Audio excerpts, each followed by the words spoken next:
welcome back to more Explorers of Darkness. Last time we got fucked over in Apple Woods and got chewed out for it, and this time we're pretty much just doing some more random missions, but for real this time.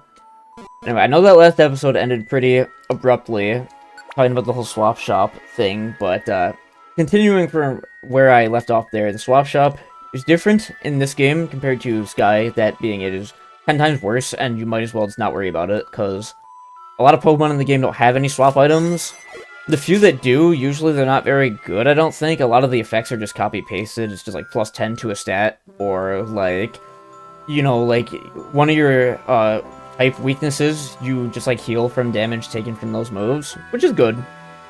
But the point is more so the fact that to get them, what you have to do is you have to pick up treasure boxes, which we don't have access to yet, they don't spawn yet.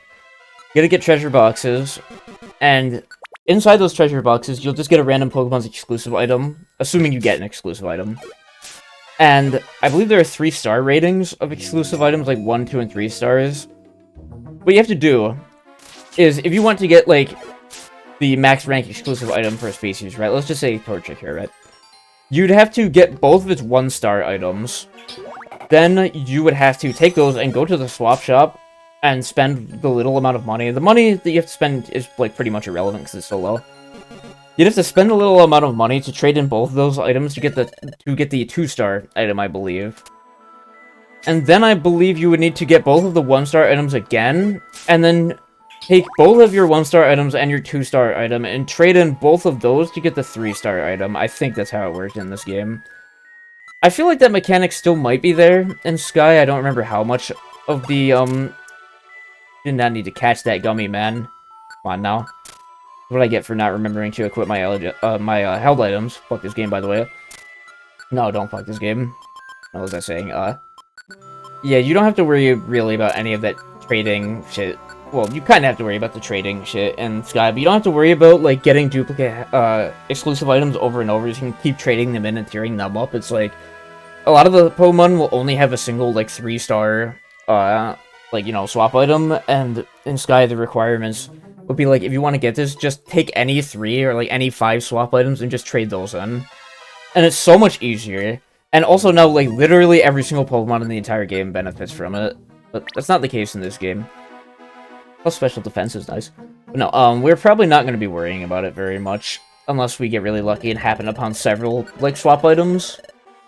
Because a lot of the low-tier ones, just, like, you get some points in a stat, which is nice, but not really worth taking up an extra inventory slot for, I don't think, considering we already have, like, our held items. I don't know. At this point in the game, it's definitely not worth it. Not that we have access to exclusive items yet anyway, but we only have 3 pages of inventory space. And that's, you know, that is some pretty precious, small inventory space that we're gonna work with still. But as we get later in the game, we'll get more and more inventory, so that's okay at least. 2 items. Twist Band and Power. Twist Band is like, I don't know why you would ever really equip the Twist Band. I say this little Greymo here accidentally picks it up. We don't need that shit. We don't really need an extra Power Band here. But anyway, it doesn't matter, because yes, we actually do need another Power Band, because Greymo just learned Pin Missile. So fuck the Defense Scarf, you don't need that anymore. Pin Missile. It is ridiculously overpowered. Anything that gets within his line of sight is now going to die, no questions asked. See, he's in the back of the line, so he might not get many chances to actually show it off, but let's hope it'll be useful in the future. Pin Missile is just like, I can't state it enough. It is so goddamn broken. That's also why I'd like to get a Bullet Seed TM for Chico's, because it's also similarly extremely broken. Except that is a version exclusive to time only, which means we're gonna have to either get lucky with, like, a random mission, or I mean, it's pretty much just that. We're just gonna have to get lucky with a random mission. Assuming that version-exclusive items can spawn as mission rewards in this game, if that makes sense. Let's hope that's the case.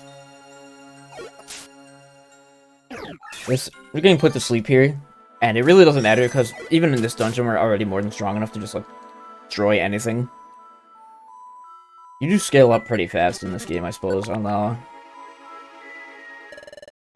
Oh yeah, we accepted some outlaw missions, didn't we? Shit. Let's lock in real quick. Right, so what we're gonna do is throw the Excise Seed.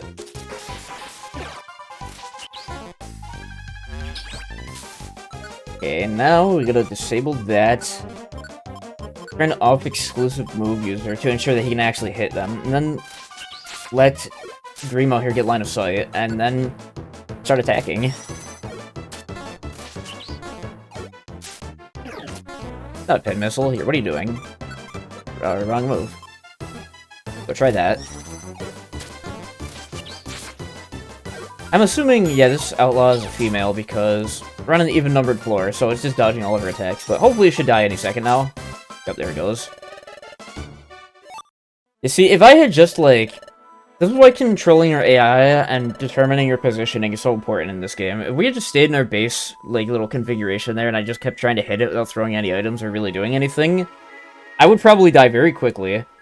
Chico would waste a bunch of turns using Tackle for no reason, probably, and Polibo would just waste all of her turns just spamming water moves that wouldn't do anything because Shellis has Storm Drain.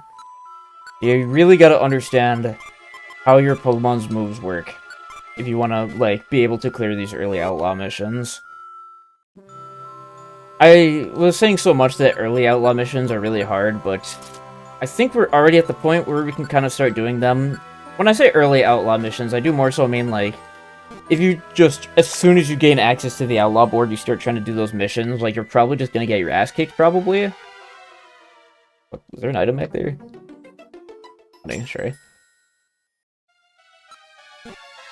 You pretty much just don't get, like, any money from these early dungeons, though. Not that there's much to spend money on for a lot of the game, I feel like. Oh my god, that Razor Leaf snipe, that was insane. Those stat gains, that's really nice. Meanwhile, Barboach is just over here pissing and shitting everywhere for no reason. Quickly check. I had mentioned before that if you recruit a Pokemon that you already have, it won't color code the Pokemon's name to show that, but you can still check the recruitment search. We only have Poliwag and Wooper here, which means if we recruit anything else, I will be okay with it. Or if I just miss my attack and then get hit by Poison Gas instead, that could also happen. Okay, fuck you. I don't really care about getting poisoned. You have a Pecha Berry? No. Probably won't be on this floor long enough to die from it anyway, so it's probably okay.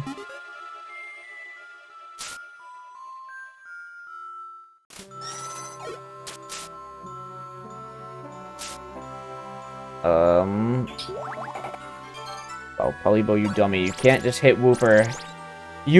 Both of these Pokemon have Water Absorb. He should know already. That's how it works. What a dummy. He, she, whatever, I don't care. Like I said last time, I kinda don't pay attention to the attributes of my party members too much, unfortunately.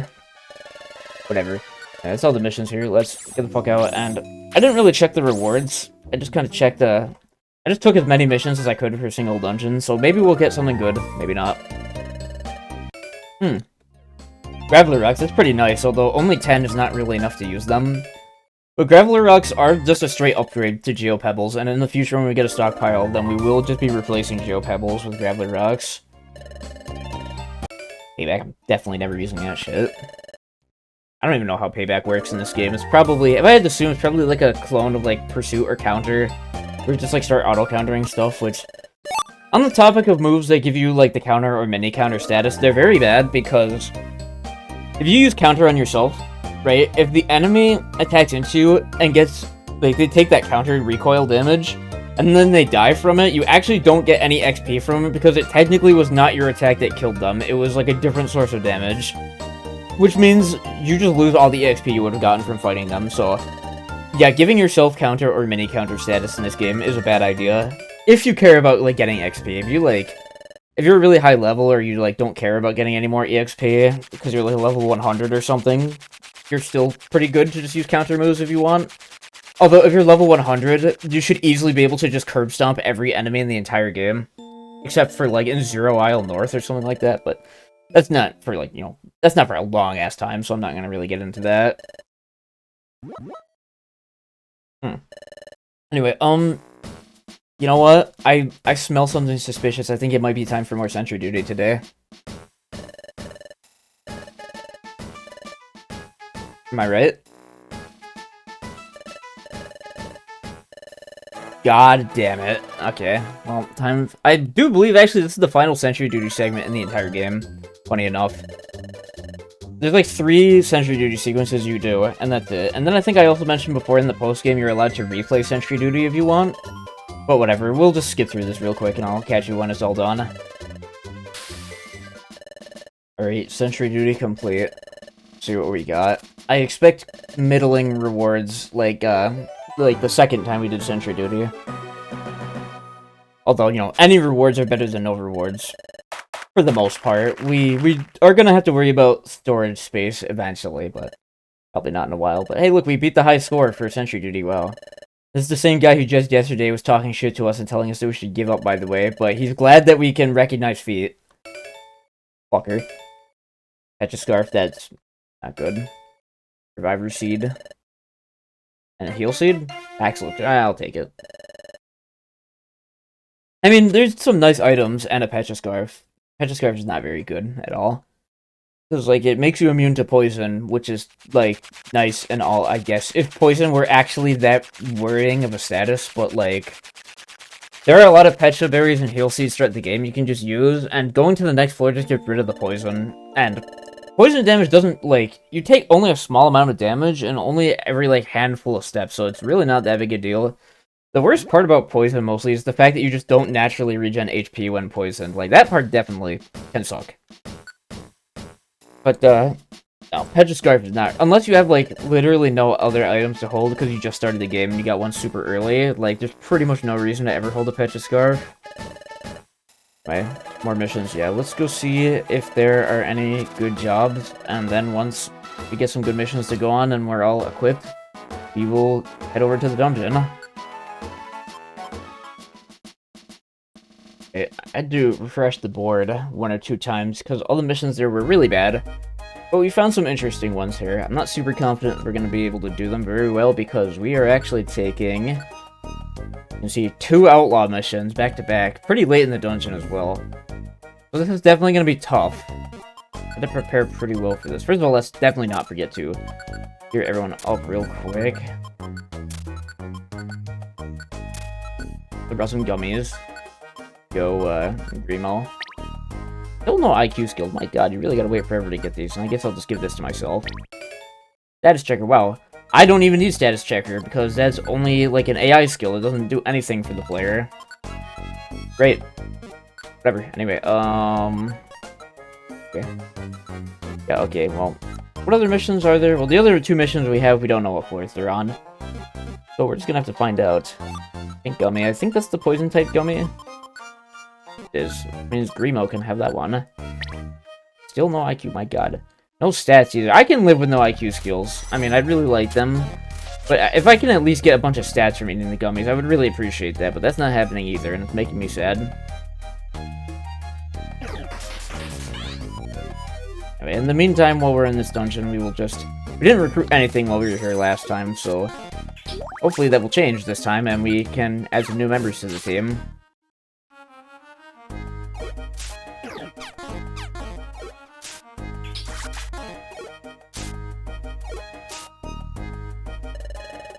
Hey, we got Caterpie on the team.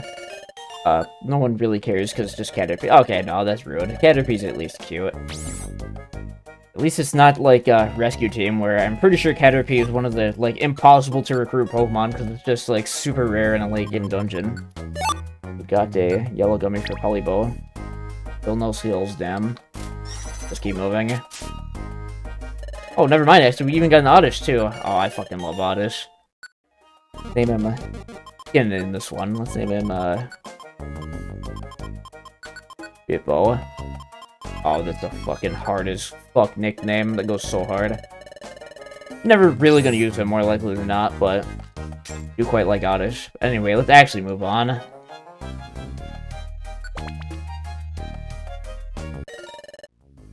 Hey, we get to the first destination floor. I do wonder where the Pokemon we're supposed to be rescuing is. Oh, hey, look, we found them.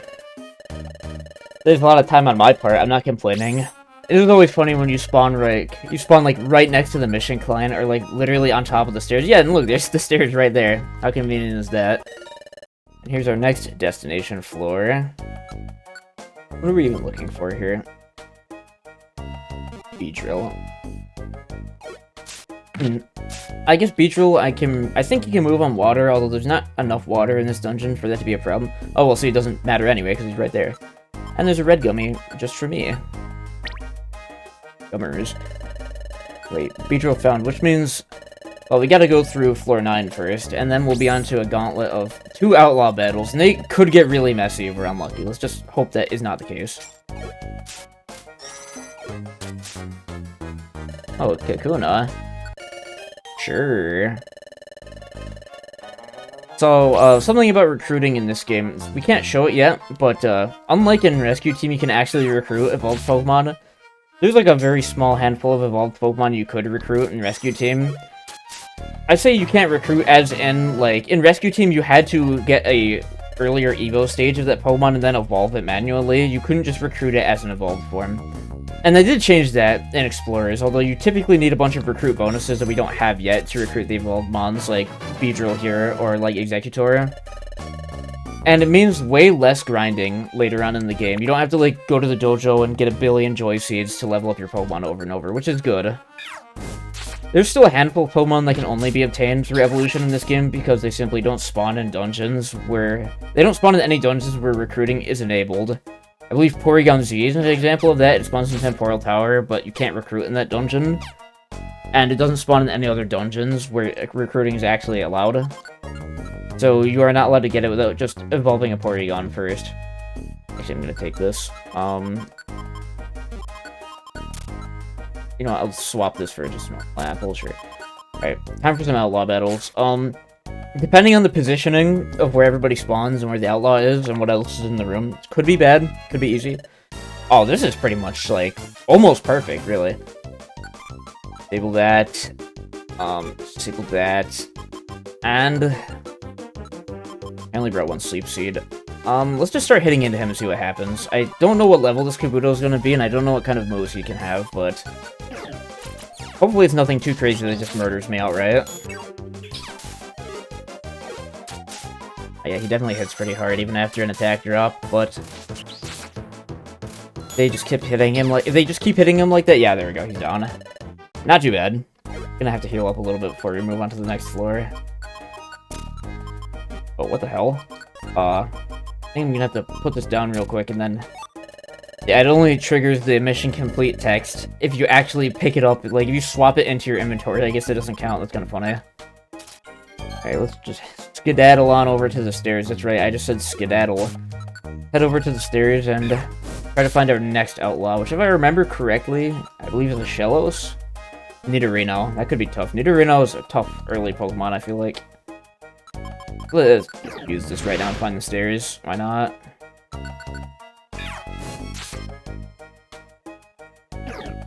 Oh, Fury Attack, that's not good.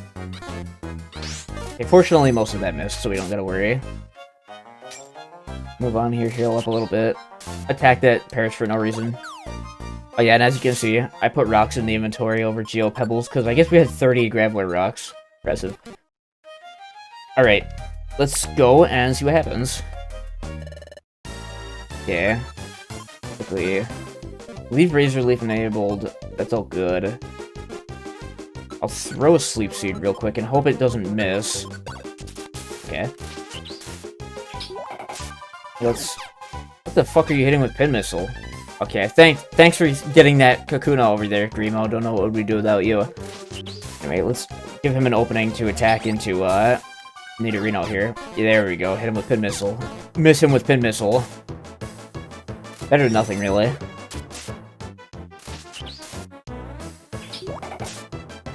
As you can see, now that we have proper equipment, we can really just stun lock bosses, and they just kind of can't do anything, and it's really nice.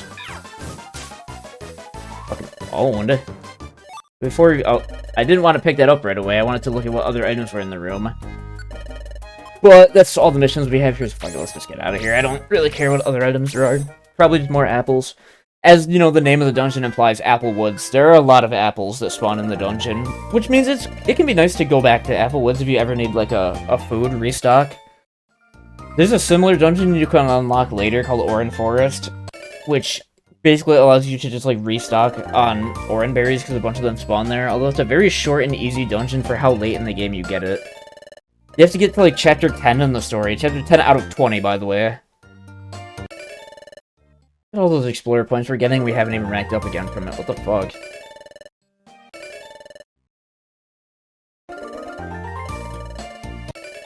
Got a lot of money, though. Grass gummy, that's always appreciated. Hey, and we did rank up. Hell yeah. Silver rank now. Probably, I'm gonna be realistic, we're probably not getting past silver rank until the end of the game. Because, if you want to get to gold rank, it definitely requires a lot of points. And there are not enough, like, unless we just did a bunch of super high-level outlaw missions, we probably would not get enough points just from the free days we have remaining throughout the story to actually get to gold rank, but look at that. Storage of 200 items. That's definitely good. And a zinc. Wow, nice.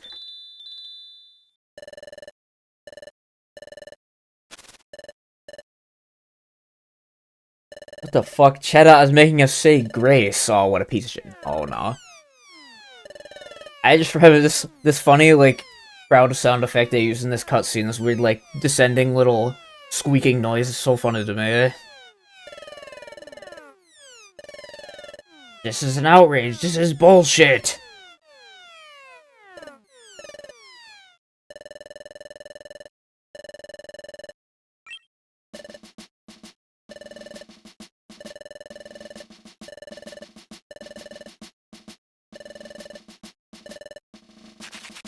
Dude, there's no way everybody's so excited to eat what appears to just be a plate of... Okay, well, I was gonna be sarcastic, but that plate could have, like, some gummies on it or some shit, and, like, apples, so, you know, maybe that's actually good.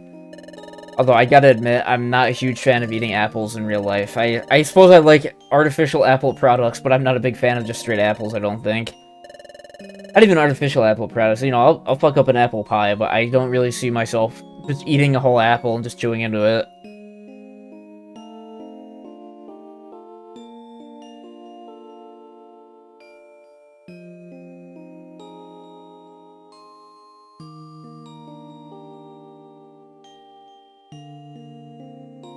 Man, I wish I could sleep on command so easily like that. Shit. What cutscenes? I don't remember what this one is. Oh yeah, more Grovyle shenanigans. Oh my god, it's the Explorers of Sky title screen. Wait, I already made that joke. I also like they use this background here, like this. They use this image of Grovyle's silhouette again, except the background clearly is like a dark sky, yet he's clearly inside of a fucking cave. So... whatever, anyway. That'll be all for this episode. Next time, I guess we will see who gets picked for the expedition, as if I didn't literally already fucking say who that was, but anyway, I will see you next time.